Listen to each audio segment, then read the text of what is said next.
नमस्कार, स्वागत है आपका न्यूज इंडिया में। मैं हूं आपके साथ अंजलि राजावत और राजधानी एक्सप्रेस में आपका स्वागत है, जहां चारधाम यात्रा को लेकर तैयारियां तेज हो चुकी है। चारधाम यात्रा से पहले एक्शन में सीएम धामी नजर आ रहे हैं। चारधाम को लेकर सीएम धामी ने बैठक भी की है और मुख्यमंत्री पुष्कर सिंह धामी ने समीक्षा बैठक की। यातायात प्रबंधन की मुख्यमंत्री ने समीक्षा बैठक की है।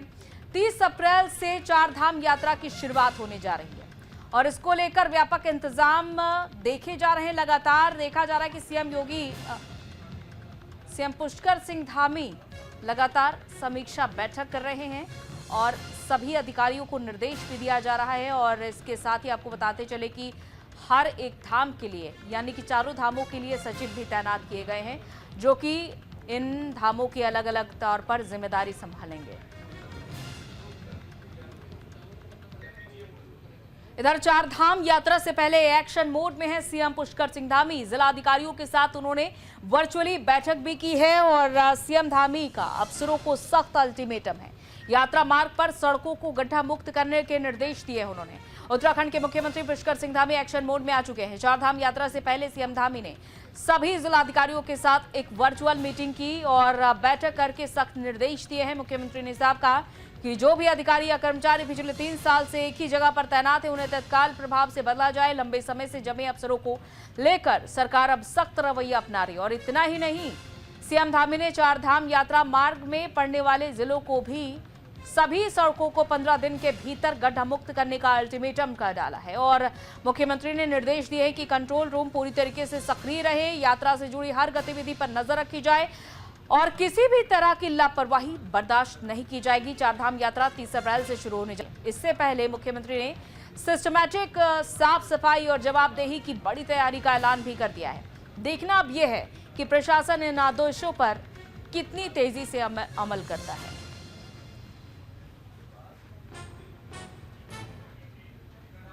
तो 30 अप्रैल से चारधाम यात्रा की शुरुआत होने जा रही है। 13 लाख से ज्यादा श्रद्धालुओं ने अभी तक अपना रजिस्ट्रेशन करवा लिया है। रजिस्ट्रेशन की शुरुआत 20 मार्च से हुई थी।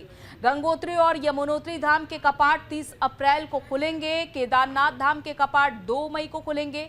पवित्र बद्रीनाथ धाम के कपाट 4 मई को खुलेंगे। यात्रा मार्ग को सुपर जोन में बांटा गया है और यात्रा मार्ग 41 जोन और 137 सेक्टर में विभाजित किया गया है। सभी सेक्टर का क्षेत्र 10 किलोमीटर का होगा। हर एक सेक्टर में 24 घंटे पुलिसकर्मियों की गश्त रहेगी। 6000 पुलिस और अधिकारी और कर्मचारी व्यवस्था संभालेंगे। निगरानी के लिए पहली बार रेंज ऑफिस में कंट्रोल रूम बनेंगे। कंट्रोल रूम की निगरानी देहरादून ट्रैफिक एसपी करेंगे। नोडल अधिकारी आईजी गढ़वाल रेंज राजीव स्वरूप को बनाया गया। चारधाम यात्रा में 9 एसएसपी रूट प्रभारी होंगे। इसके अलावा उत्तराखंड में कुल 336 लैंडस्लाइड चिन्हित जोन होंगे। गढ़वाल मंडल में कुल 163 लैंडस्लाइड जोन चिन्हित किए गए हैं। कुमाऊं मंडल में 173 लैंडस्लाइड जोन चिन्हित किए गए हैं। सबसे लंबा नेशनल हाईवे ऋषिकेश से बद्रीनाथ तक का है। ऋषिकेश बद्रीनाथ नेशनल हाईवे की लंबाई 285 किलोमीटर है। ऋषिकेश बद्रीनाथ नेशनल हाईवे पर कुल 54 लैंडस्लाइड जोन भी बनाए गए हैं। ऋषिकेश नेशनल हाईवे पर 54 में से 17 लैंडस्लाइड जोन चिन्हित है। रुद्रप्रयाग जोशीमठ के बीच 32 लैंडस्लाइड जोन चिन्हित है। और संजय पुंडीर हमारे संवाददाता इस खबर पर हमारे साथ जुड़ चुके हैं। संजय, क्योंकि चारधाम यात्रा की शुरुआत 30 अप्रैल से होने वाली है, कुछ ही दिन शेष है और इसके लेकर तैयारियां भी जोरों पर है। फिलहाल जिला का क्या हाल है और यात्रा को लेकर तमाम जो ट्रैफिक रूट है, क्या उनमें भी कोई परिवर्तन किया गया है? देखिए अंजलि, चारधाम यात्रा को लेकर राज्य सरकार पूरी तरह गंभीर दिखाई दे रही है। समय समय पर अधिकारियों के साथ बैठक की जा रही है क्योंकि 30 अप्रैल में अब कुछ ही समय शेष रह गया है। ऐसे में चारधाम यात्रा की जो तैयारियां हैं उसे अंतिम रूप दिया जा रहा है। मुख्यमंत्री पुष्कर सिंह धामी ने सभी जिला अधिकारियों के साथ बैठक की है क्योंकि लगातार हम देखते हैं कि जब चारधाम यात्रा पीक पर होती है और शुरुआती दौर में जब देश के कोने कोने से श्रद्धालु उत्तराखंड पहुंचते हैं तो प्रशासन के सामने भी बड़ी जिम्मेदारी हो जाती है। यही वजह है कि मुख्यमंत्री धामी ने साफ कर दिया है कि किसी भी अधिकारी की कोई भी लापरवाही बर्दाश्त नहीं की जाएगी। तो यात्रा मार्ग के स्वास्थ्य सेवाओं को किससे करना है, साथ ही साथ जो यात्रा मार्ग के पर जो सड़कें खराब है उन्हें कैसे पूरा होना, यानी किस तरह से होंगी, सभी काम अब किए जा रहे हैं। जो एक बैठक की गई है उसके अलावा सभी अधिकारियों की उसमें उपस्थित हुई और सभी जहाँ से होकर सकते हैं, तो उनसे भी कहीं ना कहीं चर्चा की गई है।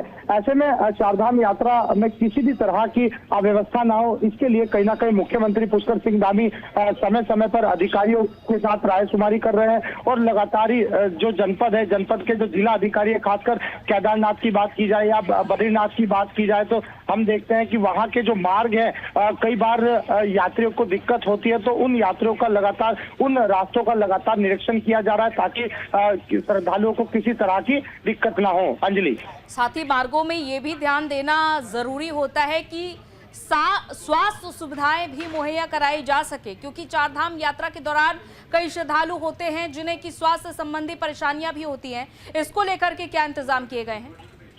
देखिए, पहले मुख्यमंत्री पुष्कर सिंह धामी ने स्वास्थ्य सचिव से भी एक बैठक की थी और जनपद के जो मुख्य स्वास्थ्य अधिकारी है उनसे भी चर्चा की थी, क्योंकि यात्रा मार्ग पर सभी उम्र के लोग जाते हैं। ऐसे में बुजुर्ग जो लोग होंगे उनका स्वास्थ्य परीक्षण होगा, उनका जब उन्हें यात्रा के लिए पंजीकरण कराना होगा तो उनका स्वास्थ्य सर्टिफिकेट भी अनिवार्य होगा। यानी स्वास्थ्य सेवाओं को बेहतर करने के लिए बद्रीनाथ की बात की जाए या फिर केदारनाथ की बात की जाए या फिर गंगोत्री यमुनोत्री की बात की जाए, तो वहां पर जो स्वास्थ्य सेवाएं हैं जगह जगह कैंप लगाए जाएंगे। इसके अलावा अगर हरिद्वार की बात की जाए तो क्योंकि चारधाम यात्रा का प्रवेश द्वार हरिद्वार को कहा जाता है और यहीं से जो यात्री होते हैं सबसे पहले अपनी पंजीकरण करते हैं, उसके बाद यहीं से गंगा में स्नान करने के बाद अपनी यात्रा की शुरुआत करते हैं। तो ऐसे में हरिद्वार भी एक अहम भूमिका में आता है। तो हरिद्वार के जो मुख्य स्वास्थ्य अधिकारी है उनको भी लगातार निर्देश दिए हैं कि जो जहां से चारधाम यात्रा शुरू होगी, अगर हर की पौड़ी क्षेत्र की बात की जाए या फिर इसके अलावा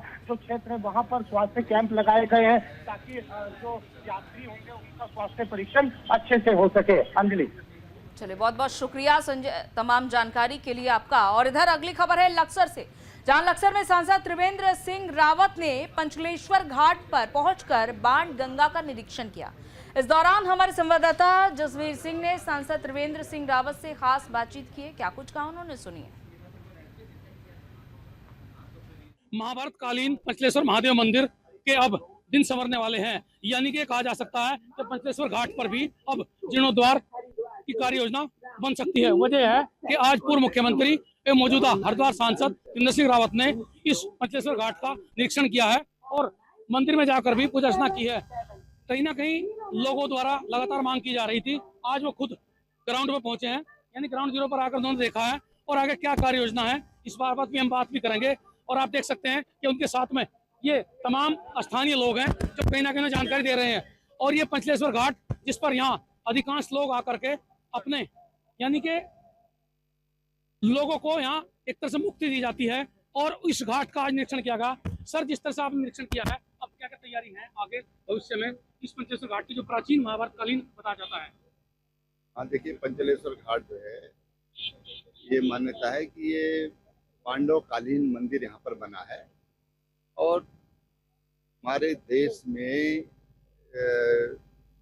जो हमारे तमाम शुद्धि कर्म होते हैं, अंतिम संस्कार होते हैं, उसकी एक परंपरा रही कि हमने नदियों के किनारे और संगम है तो उसको बहुत उत्तम माना गया। लेकिन दुर्भाग्य से आज जो नदियाँ जल के परिवहन के लिए होती थी, जल निकासी के काम करती थी, लोगों को शुद्ध जल पीने के लिए देती थी, खेती के लिए देती थी, आज लोगों ने उसमें अपने घरों का कूड़ा कचरा डालना शुरू कर दिया है। मैं भी देख रहा था, यहाँ पर मेरे सामने ही एक बहन ने यहाँ पर अपना घर का कूड़ा कचरा डाल दिया। भाई, हम तो लोगों से कहना चाहते हैं, ये कूड़ा कचरा डालने के लिए नहीं है, ये शुद्ध जल के लिए, पीने के पानी के लिए है, ये हमारे खेतों के लिए है। अगर पानी शुद्ध नहीं होगा तो हमारी खेती में जो उत्पाद है वो शुद्ध कैसे रह सकता है? और इसलिए हम लोग ये विचार कर रहे हैं कि हम इसके लिए जागरूकता का कार्यक्रम चलाएं, सफाई का काम करें, जागरूकता का काम करें, क्योंकि एक दिन मेरी सफाई करने से कुछ नहीं होने वाला है। लेकिन हम ये चाहते हैं कि जागरूक हो लोग जल के प्रति, जलीय जीवों के प्रति, और ये लोग समझें कि अगर ये नहीं है तो हमारा भी अस्तित्व नहीं है। अस्तित्व नहीं है। एक प्रकृति का एक इकोसिस्टम है, उस इकोसिस्टम में से कोई भी चीज डिस्टर्ब होती है तो हम भी डिस्टर्ब होते हैं, मैं भी डिस्टर्ब होता हूँ। ये लोगों को थोड़ा समझाने की जरूरत है। इसमें डिमांड लोगों की भी है कि इसे पर्यटन विभाग को दे दी जा, क्योंकि प्राचीन है और एक तरफ से देखा जाए तो पूरी दुनिया में सिर्फ पश्चिम वाहिनी गंगा ही है। किसी को भी दे दो, लेकिन स्थानीय लोग अपने घर का कूड़ा कचरा इसमें डालते रहेंगे तो क्या हो जाएगा। देख रेख और ये बहुत जरूरी है। पहले स्थानीय लोग इसका महत्व समझें, इसका आदर सम्मान करें। खाली गंगा में गंगा तुम्हारा कूड़ा कचरा डालने के लिए नहीं है, इसकी सफाई करें। ये गंगा रहेगी तो हम भी रहेंगे, ये नहीं रहेगी तो हम भी नहीं रहेंगे। राजा भगीरथ काय के लिए गंगा जी को लाए थे? लोगों के जीवन को उद्धार करने जीवन के उद्धार के लिए लाए ऑक्साइन इसलिए कहा थे, जाता अपने है। पुरखों के उद्धार के लिए लाए थे। और इसलिए हमको इस चीज को समझना पड़ेगा और इन नदियों को हमको साफ सुथरा रखना पड़ेगा। हमको अपने घर का, अपनी कोई भी कूड़ा कचरा इसमें डालना हमको नहीं डालना होगा। चलिए, तो त्रिवेंद्र रावत जी साफ तौर पर कह रहे हैं कि नदियां हैं तो हम हैं, नदियों को साफ सुथरा रखना होगा, इसके लिए जागरूकता अभियान चलाना होगा और साथ में एक बड़ी कार्ययोजना भी बनानी होगी, तभी जा करके इन्हें बचाया जा सकता है। और गंगा को जीवनदानी यूं ही नहीं कहा, उन्होंने राजा भगीरथ का जिक्र भी किया और प्राचीन कालीन महाभारत के उस प्रसंग का जिक्र भी किया, जिसे लेकर के ये पूरा पंचेश्वर घाट आज भी विख्यात है और इसकी विख्याता बनी रहे। यानी इसका जो सौंदर्यीकरण है वो जरूरी है, वो तभी संभव है जब स्थानीय लोग एक बड़े अभियान के रूप में इसे लेंगे। Jaspreet Singh, news India Laksar. इधर देहरादून में नियुक्ति पत्र वितरण समारोह आयोजित हुआ, जहां स्वास्थ्य मंत्री के आवास में ये कार्यक्रम आयोजित हुआ। स्वास्थ्य मंत्री धन सिंह रावत इस कार्यक्रम में शामिल हुए। चयनित औषधि निरीक्षकों को नियुक्ति पत्र बांटे गए हैं। तो देहरादून में स्वास्थ्य मंत्री धन सिंह रावत के यमुना कॉलोनी स्थित आवास में नियुक्ति पत्र वितरण समारोह का आयोजन हुआ। लोक सेवा आयोग से चयनित औषधि निरीक्षकों को नियुक्ति पत्र वितरित किए गए। साथ ही चयनित सभी 18 औषधि निरीक्षकों को खाद्य सुरक्षा और औषधि प्रशासन विभाग ने पहली तैनाती भी दे दी है।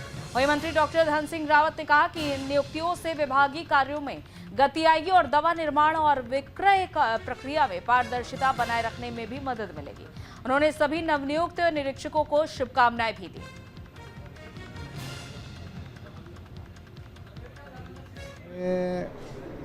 ड्रग एंड फूड डिपार्टमेंट में बड़ी कमी थी अधिकारियों की भी और कार्मिकों की भी। आज हमको 18 जो है अधिकारी मिले हैं और सभी लोगों को हमने उनको जिले आवंटन कर दिए हैं। अब मैं कह सकता हूं कि जो हमारे खाद्य सुरक्षा और औषधि प्रसारण विभाग की जो दिक्कतें थी वह पूरी हो जाएंगी और मैं सभी 18 के 18 जो हमारे अधिकारी और कार्मिक आज नियुक्ति पत्र हमने जिनको दिए हैं, मैं अपने विभाग की ओर से और मुख्यमंत्री जी की ओर से और अपनी ओर से सबको शुभकामनाएं भी दे रहा हूं और आज ही हमने सबको नियुक्ति पत्र भी दिए।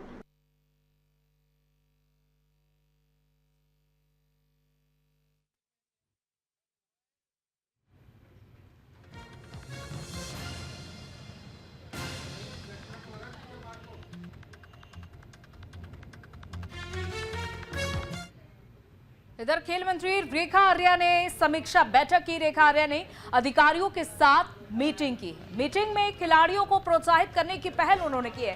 दरअसल खिलाड़ी प्रोत्साहन योजना के लिए आवेदन खुलने वाले हैं और खिलाड़ियों को 30 अप्रैल तक अपना आवेदन भी देना होगा और फिर ऑनलाइन आवेदन करने का विकल्प खुलेगा। तो सरकार मुख्यमंत्री खिलाड़ी प्रोत्साहन योजना और मुख्यमंत्री उदयमान उन्नयन योजना के लिए ऑनलाइन आवेदन प्रक्रिया एक बार फिर से खोलने जा रही है। इन दोनों योजनाओं के लिए आवेदन की समय सीमा 31 मार्च को समाप्त हो गई थी, लेकिन अब खेल विभाग इन दोनों योजनाओं के लिए आवेदन खोलने एक बार फिर से जा रहा है। खेल मंत्री रेखा आर्या ने संबंधित अधिकारियों के साथ समीक्षा बैठक की और बताया कि कई जिलों से इस तरह की जानकारी आ रही थी कि कुछ खिलाड़ी बच्चे किसी कारणवश अभी तक आवेदन नहीं कर पाए थे और उन्होंने कहा कि सरकार का लक्ष्य इन दोनों योजनाओं में अधिक से अधिक खिलाड़ियों को प्रोत्साहित करना है, इसलिए बच्चों के भविष्य को देखते हुए आवेदन फिर से खोला जाएगा। उन्होंने ये भी बताया कि इन दोनों महत्वपूर्ण योजनाओं में पात्र खिलाड़ियों का सिलेक्शन 30 अप्रैल तक हर सूरत में हो जाना चाहिए ताकि 1 मई से उन्हें प्रोत्साहन राशि डीबीटी के माध्यम से भेजी जा सके।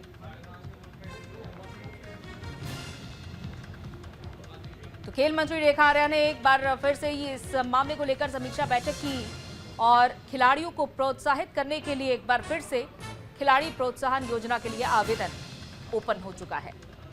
तो 30 अप्रैल अब इस आवेदन की अंतिम तारीख है।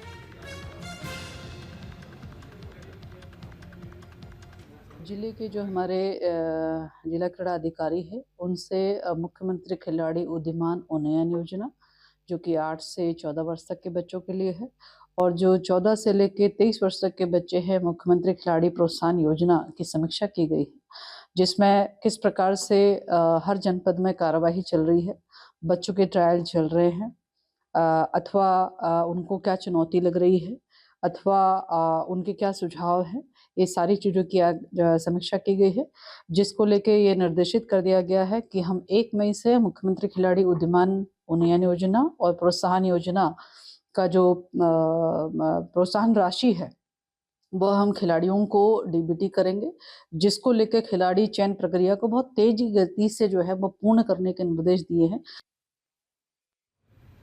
वहीं लक्सर में अपर सचिव अनुराधा पॉल का दौरा, जहां विकास खंड के कई क्षेत्रों का स्थलीय निरीक्षण किया। अपर सचिव अनुराधा पॉल ने जनसंवाद किया, मौके पर ग्रामीणों की समस्याएं सुनी, अधिकारियों को निस्तारण के आदेश भी दिए। तो लक्सर में अपर सचिव चिकित्सा स्वास्थ्य और ग्राम विकास विभाग अनुराधा पॉल ने विकास खंड के कई क्षेत्रों का स्थलीय निरीक्षण किया। उन्होंने महाराजपुर गांव के प्राथमिक विद्यालय में आयोजित जनसंवाद में ग्रामवासियों की समस्याएं सुनी। इस दौरान ग्रामीणों ने जमीनों पर अवैध कब्जे किए जाने की शिकायत के साथ अन्य शिकायतें भी की। अपर सचिव ने अधीनस्थ अधिकारियों को तमाम शिकायतों को समय रहते निस्तारण करने के आदेश दिए हैं। इसके बाद अपर सचिव ने रायसी गांव के प्राथमिक स्वास्थ्य केंद्र का निरीक्षण भी किया।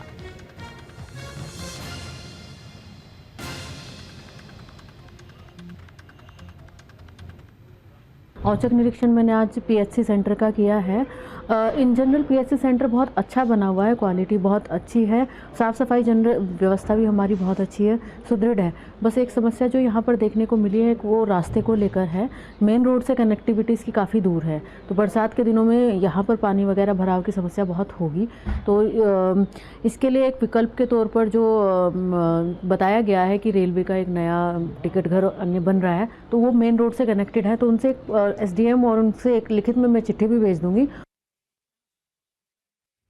वहीं हरिद्वार में बीजेपी कार्यकर्ताओं पर हमला देखने को मिला, जहां सीसीटीवी में पूरी वारदात कैद हुई है। अस्पताल में घायल का इलाज जारी है। मामले की जांच में फिलहाल पुलिस की टीम जुटी हुई है। हरिद्वार के बीजेपी कार्यकर्ता सुनील पाल पर 3 अज्ञात बदमाशों ने लाठी और सरिये से अचानक से हमला कर दिया और इसी के चलते घायल हो गए। ये पूरा घटनाक्रम सीसीटीवी के जरिए सामने आया है। घायल अवस्था में बीजेपी कार्यकर्ता सुनील पाल को नजदीकी अस्पताल में उपचार के लिए ले जाया गया, लेकिन अभी तक हमला करने वालों की पहचान नहीं हो पाई है और मामले की जांच में पुलिस की टीम जुटी हुई है। तो बीजेपी कार्यकर्ता सुनील पाल पर हमला करने का मामला सामने आया है, जहां सीसीटीवी में पूरी घटना कैद हो चुकी है और इसके बाद सुनील पाल का इलाज अस्पताल में जारी है। लेकिन इस हमले के पीछे किसका हाथ है, अभी तक ये नहीं सामने आ पाया है। पुलिस की ओर से फिलहाल ये पता लगाए जाने की कोशिश की जा रही है। इधर लक्सर में निजी कंपनी के खिलाफ प्रदर्शन जारी है। कर्मचारियों ने विरोध प्रदर्शन किया है।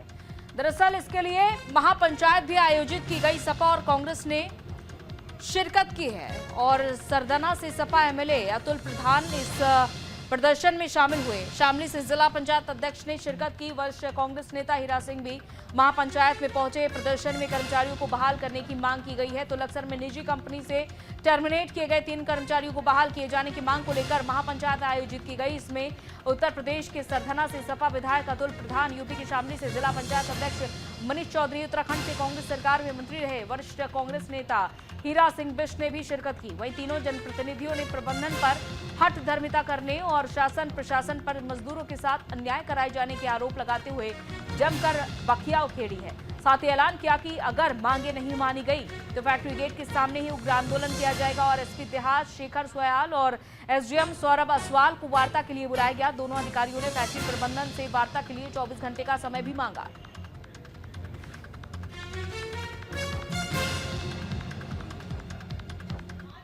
लोकतंत्र है और लोकतंत्र लोकशाही में जनता जनार्दन है, जनता फैसला करती है। लेकिन हमने स्पष्ट ये बात कही कि शासन प्रशासन के लोग लोगों को, खास तौर से वर्कर्स को उग्र होने का मौका ना दें। जनता जब लगातार लड़ती रहती है तो शासन प्रशासन के लोग चाहते हैं कि आंदोलन उग्र हो जाए, लेकिन हमारी सबसे आपके माध्यम से ये कहना है कि आंदोलन को उग्र नहीं करना है। आंदोलन टेबल पे बैठ के बात होती है। 7 दिन से इनकी वार्ता हुई है। हम लोग पक्ष और विपक्ष की बात करने यहाँ पे नहीं आए, लेकिन हम लोग क्योंकि जनता परेशान है, 2800 वर्कर परेशान है, सारे क्षेत्र के लोग परेशान है, हम इनकी सपोर्ट के लिए आए। क्यों निकाल दिया, कैसे निकाल दिया? ये दादागिरी हो रही। इसे श्रम विभाग में आलोचना करता, भत्ता करता, श्रम विभाग चुपचाप बैठा देख रहा, ये उनकी जिम्मेदारी थी। सांसद महोदय हैं मैं आदरणीय सांसद जी से बात करूंगा, यहाँ के क्षेत्रीय विधायक जी से बात करूंगा, और जरूरत पड़ी तो हम माननीय मुख्यमंत्री जी से भी इस मध्य बात करेंगे कि इसका समाधान जल्द निकलना चाहिए। क्योंकि हम लोग टर्मिनेशन पे बात है, तो उसके बिना कॉम्प्रोमाइज होगा नहीं। तो हम लोग हर तरीके से, क्योंकि देखिए सरकार का हिस्सा होने के नाते हमारी एक जिम्मेवारी बनती है कि हम सरकार के लोगों से बात कर और इसका समाधान निकालने का कष्ट करें। इस साल से आंदोलन कर रहे हैं यहाँ के लोग, आज तक जीत हुई है। अगर कल शाम तक 4 बजे तक कोई निर्णय ना हुआ तो परसों को आर पार की कतई आर पार की लड़ाई है। पर मैं तो इतना कह रहा हूँ। वहीं देहरादून में एसएसपी अजय सिंह ने समीक्षा बैठक की, राजपत्रित अधिकारियों के साथ मीटिंग की। एसएसपी ने क्षेत्राधिकारियों के कामों की चर्चा की है। देहरादून में एसएसपी अजय सिंह ने राजपत्रित अधिकारियों के साथ समीक्षा गोष्ठी की। पुलिस मुख्यालय द्वारा चलाए जा रहे अभियानों की समीक्षा कर शिथिलता बरतने वाले थाना प्रभारियों के खिलाफ कार्रवाई की चेतावनी भी दी है।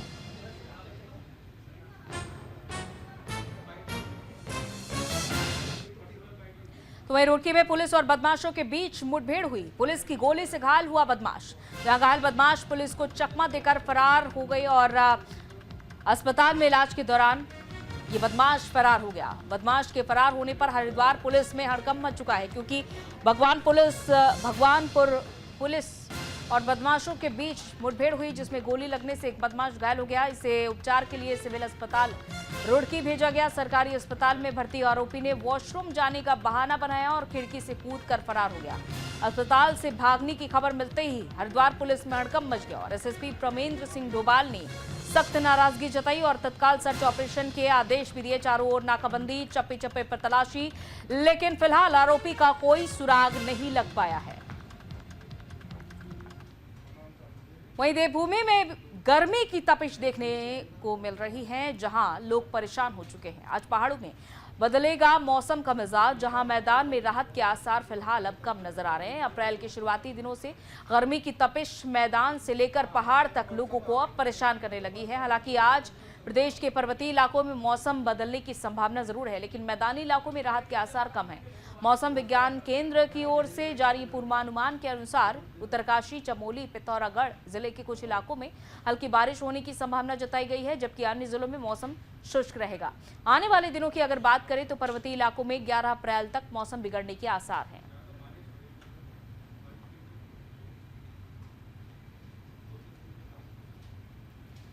वहीं देहरादून में नदी नालों, जल स्रोतों पर अतिक्रमण देखने को मिल रहा है। नैनीताल हाईकोर्ट ने अतिक्रमण को हटाने के निर्देश दिए हैं। निर्देश के बाद प्रशासन ने कार्रवाई शुरू कर दी है। अतिक्रमण के खिलाफ बुलडोजर कार्रवाई की जा रही है।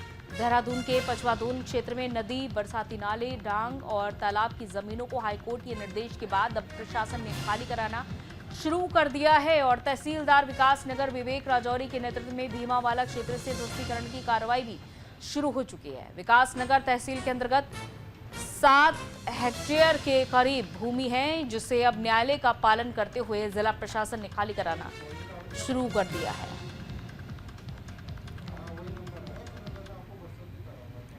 वहीं अल्मोड़ा जिले के कर्नाटक खोला में लंबे समय से खौफ का पर्याय बना तेंदुआ 12 दिन बाद वन विभाग के पिंजरे में फंस गया। आखिरकार वन कर्मियों से रेस्क्यू सेंटर ले गए और इसके पकड़े जाने से लोगों ने राहत की सांस ली। ये नर तेंदुआ 6 साल का है और स्वस्थ है। पिछले दिनों तेंदुए ने एक युवक को घायल कर दिया था। उसके डर से शाम होते ही लोगों का घर से बाहर निकलना भी मुश्किल हो गया था। उन्होंने वन विभाग से पिंजरा लगाने की मांग भी की थी। चलिए, इसी के साथ राजधानी एक्सप्रेस में फिलहाल इतना ही। इजाजत दीजिए, नमस्कार।